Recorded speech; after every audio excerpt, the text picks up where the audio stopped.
Hello,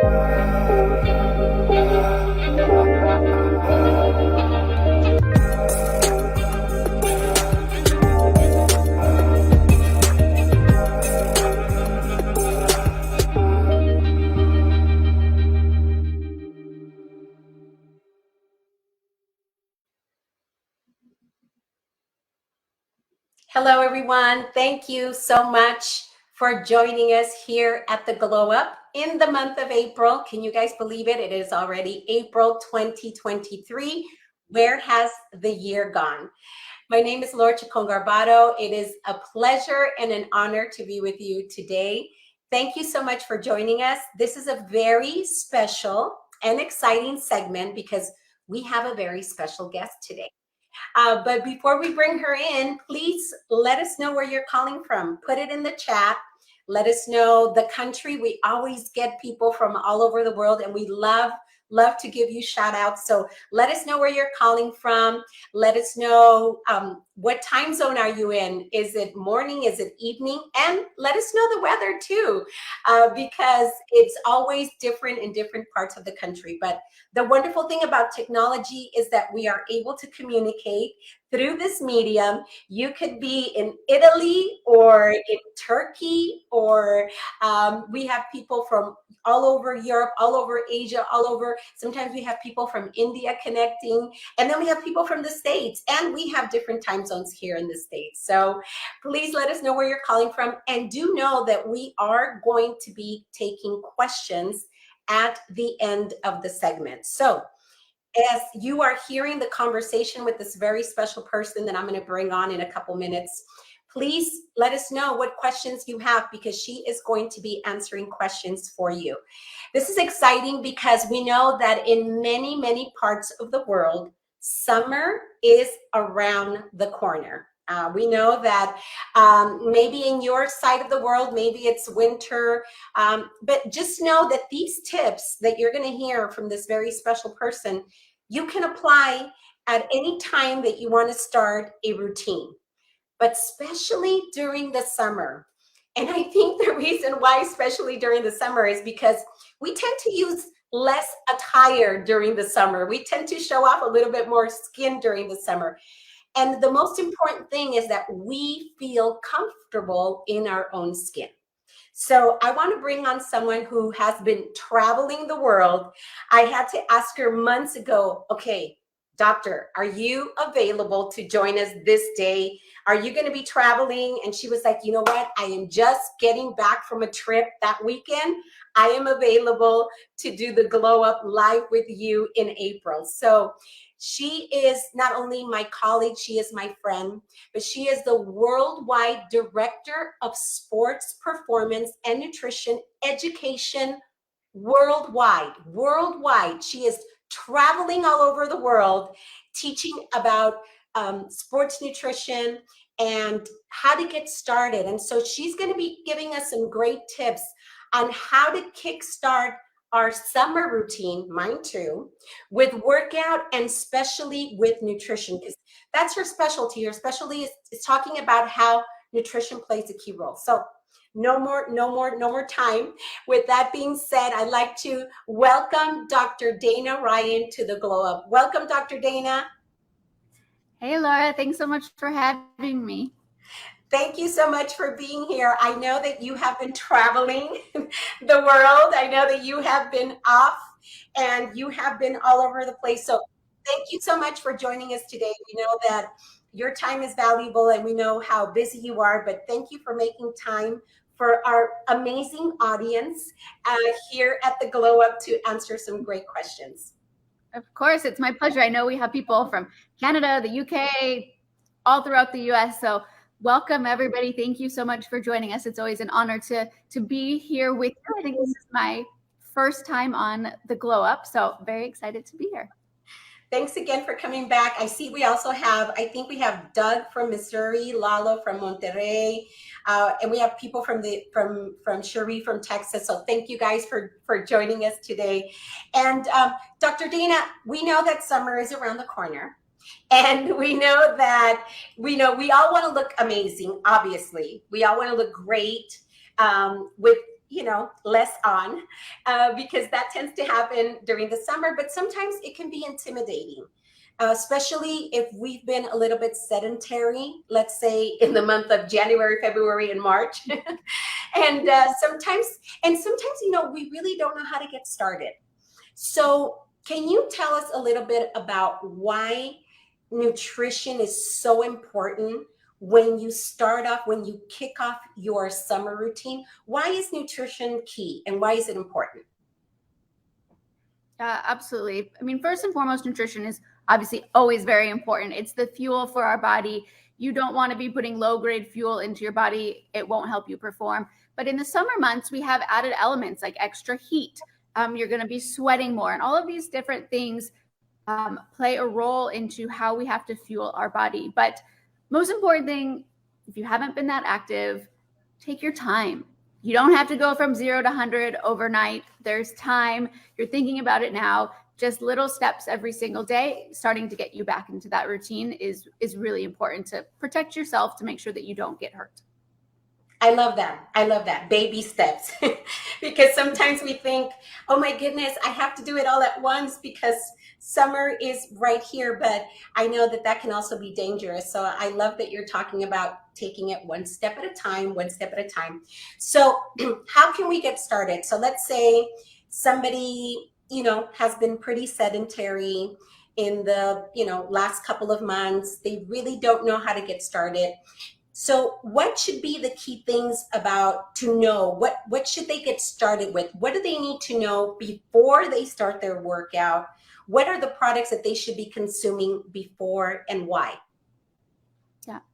No, I mean, one of the things I think is really important is oftentimes people think, well, I don't need sports nutrition until I'm good enough, I'm fast enough, I'm strong enough, I look a certain way. But honestly, as soon as you start into an exercise routine, this is a really important time to start connecting nutrition to your workout. So I always like to say that your workout doesn't start until you have your pre-workout drink. Okay, that's my go-to motto. And when we talk about pre-workout drinks, there's a few ingredients that you want to keep in mind. If you're working out in the morning, you can do a drink that has caffeine in it. Now, if it's later in the afternoon, you want to be careful with caffeine because that can affect sleep. So we want to be careful with that. You want to be hydrated. So electrolytes are really important. Things like nitric oxide precursors, like we find in Prepare if you're in the US, or Nightworks if you're in other countries that don't have Prepare. These are going to be really good options to help support your body as you warm up. Because I think a lot of times we understand the importance and the value of a physical warm up, right? You can't just go from sitting to running. You have to warm your body up. It gets your core body temperature up, increases your heart rate. It helps circulate blood out to your working muscles. Nutrition can help support all of those processes. So keeping your nutrition and your exercise connected is always really important. I love that. And you know what? I love something that you always say, and it's always stuck with me. And that's that we are all athletes at different levels. And I love when you say that, because I used to think, and prior to your trainings, I used to think, well, I shouldn't be having sports nutrition because I'm not an athlete. But I remember you saying, but you are an athlete because you walk, because you do CrossFit, because you do yoga, because you're moving your body. And I love how you always talk about how we are all athletes at a different level. And that just because we don't play professional football or soccer doesn't mean that our body doesn't need that same nutrition at different levels, right? So I love that you simplify that for all of us, especially for us that are not professional athletes. We are wannabe athletes, that you really simplify that for us, and that you say, gosh, you can have sports nutrition. You can have that. Absolutely.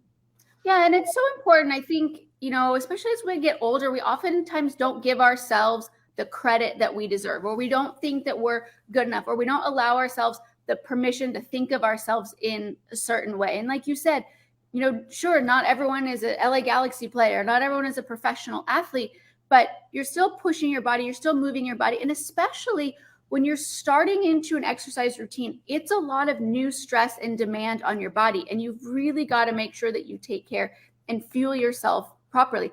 And this goes to if you have a very high demanding job, maybe you're a construction worker and you're working out in the heat and the sun 8 hours a day, you are, climbing up and down, you're lifting heavy pieces of equipment. Sure, you're not in a traditional weight room lifting weights, but you're actually physically putting a lot of demand and stress on your body all day long. So it's important to really think about how we actually move throughout the day and take all of that into consideration as well.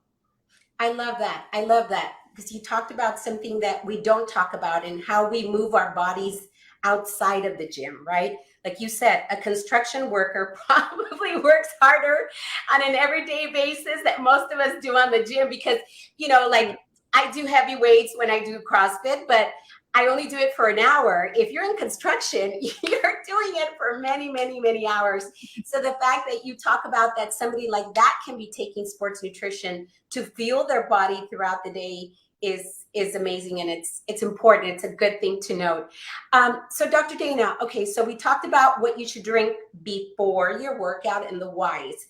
So what is it that we should be fueling our bodies with during our workout? Because I hear a lot of people say, well, I start off like super motivated and I'm halfway in and I'm just like so tired and I can't like continue. So what is that key ingredient? What should we be doing during that workout that's going to help that momentum, that's going to help us finish that 1 mile jog or that 1 mile walk, by the way?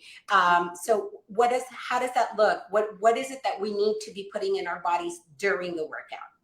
Yeah, one of the things that's important is, like we said, your workout doesn't start until you have your pre-workout drink. And we talk about matching your nutrition needs to what's actually happening in your body. And so what I like to say for during exercise is you want to consume what your body is using, which is carbohydrates, and what it's losing, which is electrolytes. And so this is where a sports drink really can be very helpful, especially once you start getting into 30 minutes plus of exercise and you're really sweating and you're losing a lot of electrolytes. Something like a CR7 Drive is going to be a really great option to help keep you hydrated and fueled. And the great thing about it is that you can use less or more depending on the intensity of your workout. So if you're going for a light walk, maybe you don't need it, or maybe you're in a country watching now that still has hydrate, and that's a great option. But as soon as you start ramping up that intensity, as soon as your heart rate is really up and you're sweating, even if you're going for a hike or whatever it may be, if you're sweating,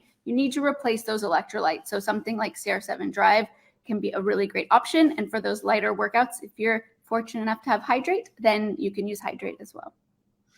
And Dr. Dana, a lot of people worry about sugar intake, or they think like, should I be drinking things with sugar for that during workout? So can you talk a little bit about that? Yeah, I think that's one of the most common questions that we get is, I was told you can't have a sugary sports drink. Well, sure, if you're sitting on the couch, that's absolutely not the time to be having a sports drink. That's your time for your tea or your aloe or your water, not a sports drink. But when you start exercising, especially with more intense exercise, your body's going to utilize those sugars from the sports drink, and it's going to fuel you through that workout. And so you often want to make sure that you're giving your body something to get more out of it. So don't be afraid of those sugars. Your body's going to use them. And then when we put it into perspective, if you look at something like CR7 Drive, it has about as much sugar as a medium-sized banana. So, people will be quick to grab that banana, but because they see it in a canister, it looks in it like a different form or something, they're more hesitant. So your body's going to use it. I think one of the things that's also really important to remember is that oftentimes what we see, especially with women, and if you're trying to lose weight, you think, I'm going to do all this exercise, I'm not going to consume any calories, and that's how I'm going to lose weight. Well, oftentimes what happens is you end up starving after your workout. You haven't had anything to eat. You haven't fueled yourself. You haven't hydrated yourself. Now you just worked out. You're starving. Before you know it, you end up in the fast food line. So by giving yourself some fuel and making sure you're not starving by the time you're done is really going to help you in many ways. I love that. Yes, that's so true. Because I think that's a misconception, especially for us women, right? We think that the way we lose weight is that we exercise a lot, but we don't need anything. But it's so important to note that we do need to fuel the body. in between, before, during, so that, like you said, so that we can give more, right? So that we can have more energy to finish that hike. We need to fuel our bodies. So I love that. Okay, so we talked about drinking, what to drink before, how to get started before, starting off with those baby steps, the why, the during. What should we be doing right after our workout? And why is that important for the results? Yes.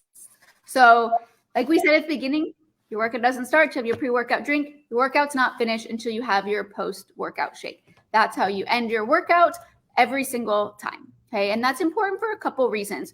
And it doesn't matter what your goal is. So your goal may be changing your body composition. Your goal may be building muscle. Having protein and having a post-workout shake like Rebuild Strength after your workout is really important to help you recover and to rebuild your muscles.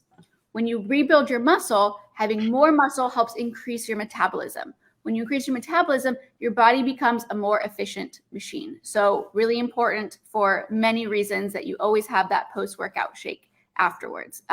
Something like Rebuild Strength is great after a strength training workout or lower intensity type workouts. But if you're doing more cardio-based workout, you want to add some fruit, blend it in so you get a few more carbohydrates to really help you recover. Great. Now, Dr. Dana, you talked about Rebuild Strength, which is an awesome option. But what about if you're in a country that doesn't have Rebuild Strength? What would be the option to consume if we need to consume? You're talking about the importance of protein and those healthy carbs and everything else, not a donut, but that healthy meal after your workout.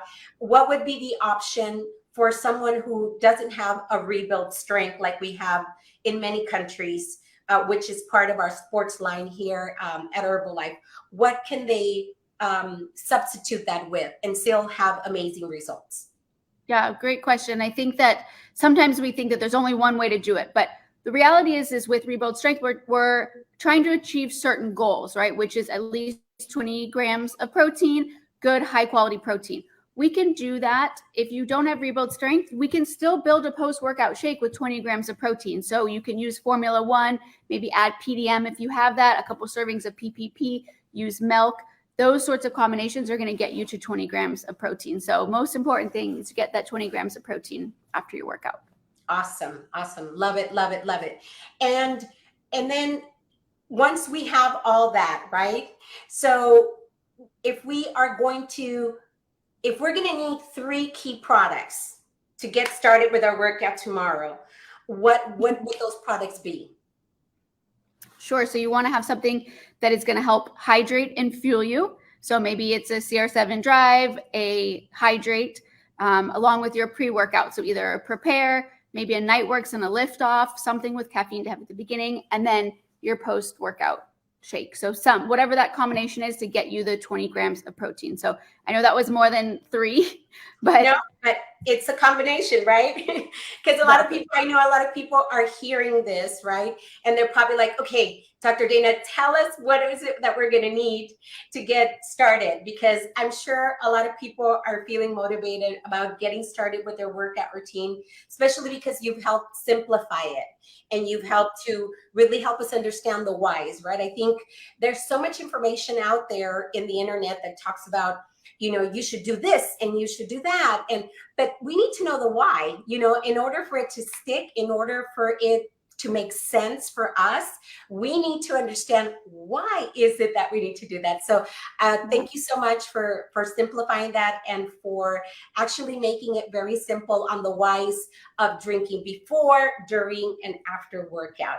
Dr. Dana, we're going to take a couple of questions because we have Can I just add one more thing real quick? Yes, of course. I would just, before we get to the questions, just one more thing I think that's important when we talk about exercise is that there's not a right way to do it, like you said. And it's really important, especially if you're getting into a workout routine, that you take the time to find something that you love to do. Because if you don't like running, don't force yourself to try and run. I tried that. I'm not a runner. It's not my thing. It was miserable. I hated every single moment of it.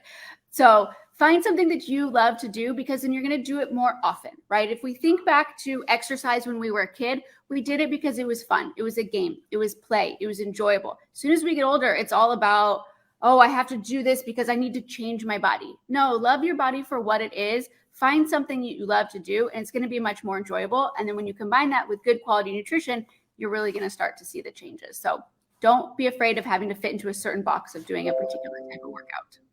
I love it. Thank you so much, Dr. Dana. Okay, we have a question from Ceci. She says, how many hours should I sleep to recover from a hard workout? So ideally, we all get around 8 hours of sleep a night would be the target. Whether you've done a hard workout or not, we want to aim for 8 hours of sleep a night. And it's really important because that's the time where your body is actually fully resting and recovering and fixing itself and repairing itself from everything that you did during the day. And so you might not feel a lack of sleep the next day, but you might feel it the day after that and the day after that. And it really is a cumulative effect. So getting that sleep and getting good quality sleep, super important. Try and put the phone away before you go to bed. All those sorts of good sleep hygiene, that's important. Yes, that's so true, Dr. Dana. And you know what, Ceci? A good reminder too, that it shows up on your skin, right? So having a good night's sleep is really, it does wonders for your skin. And, you know, I always like to remind people, it's almost like the fountain of youth. Nobody talks about it, but it really is the fountain of youth. Sleep is the fountain of youth, because in the morning, if you get a good night's sleep, you are going to look amazing. So it always reflects on the health of the skin. So thanks for that question, Ceci. Diana says, what are some of the best hydrating foods? Yeah, great question. And I think it's something sometimes a lot of people don't think about, is that you can get some of your daily fluids through food. So things like celery, watermelon, fruits, those are going to be really good options of good hydrating foods. And so it certainly does count towards your fluid needs during the day. And it's a great way to do it, because often we can go so wrong with the things that we drink. There's so many added calories, extra sugars, things that you don't necessarily need. So getting your fluids, water, tea, aloe, CR7 when you're exercising, staying away from all those other things. It's a really great way to mix it up to keep it interesting and have some hydrating foods as well. Absolutely. James is asking, what does the creatine and Prepare do for my body?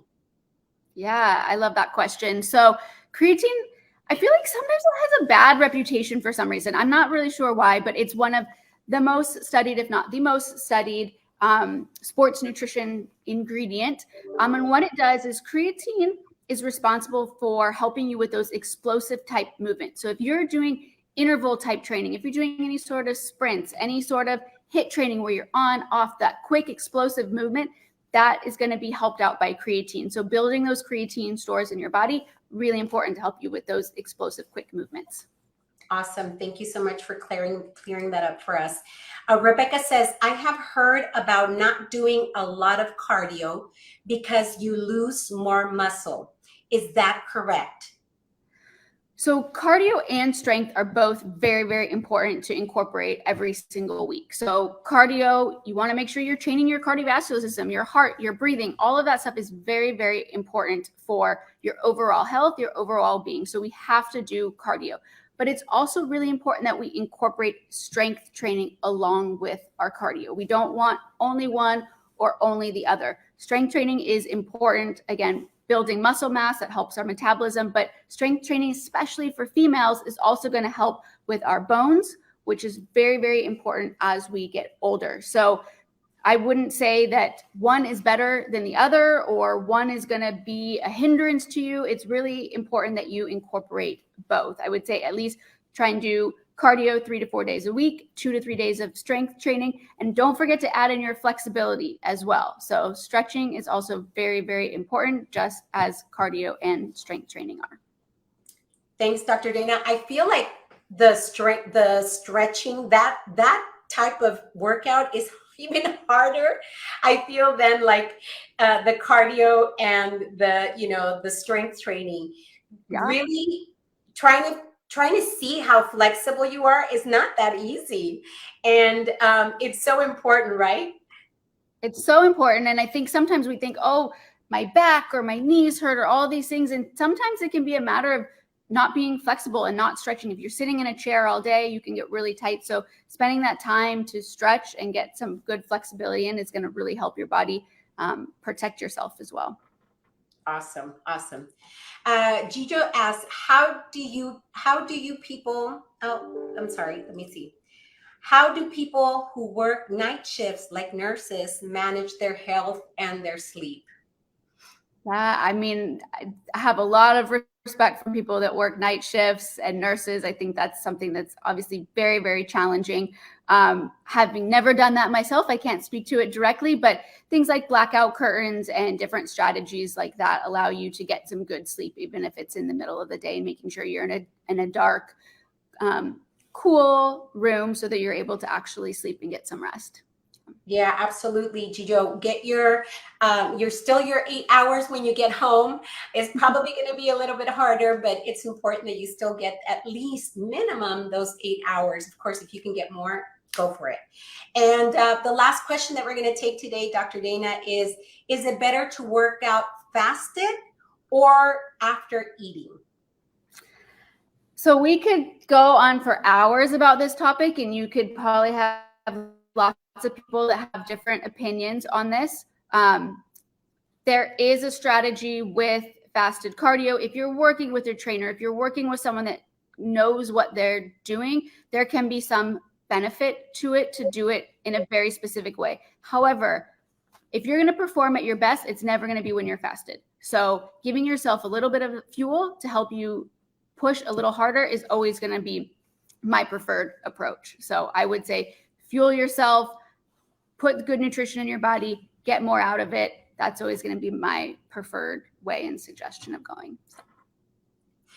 That's awesome. Thank you so much, Dr. Dana. We have a lot of great questions.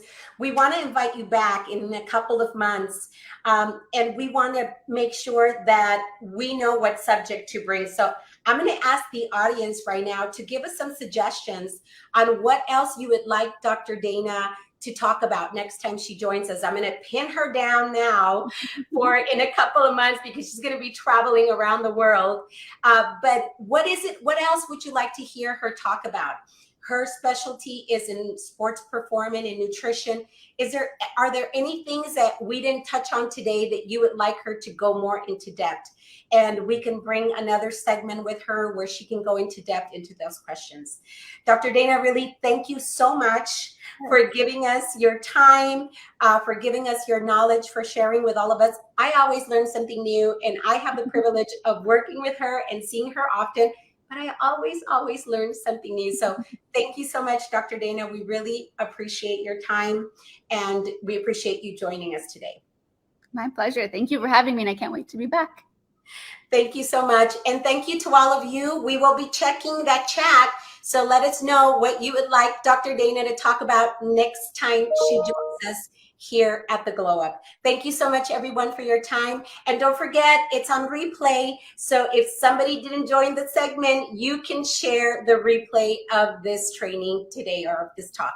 Thanks so much, everyone. Have a wonderful day.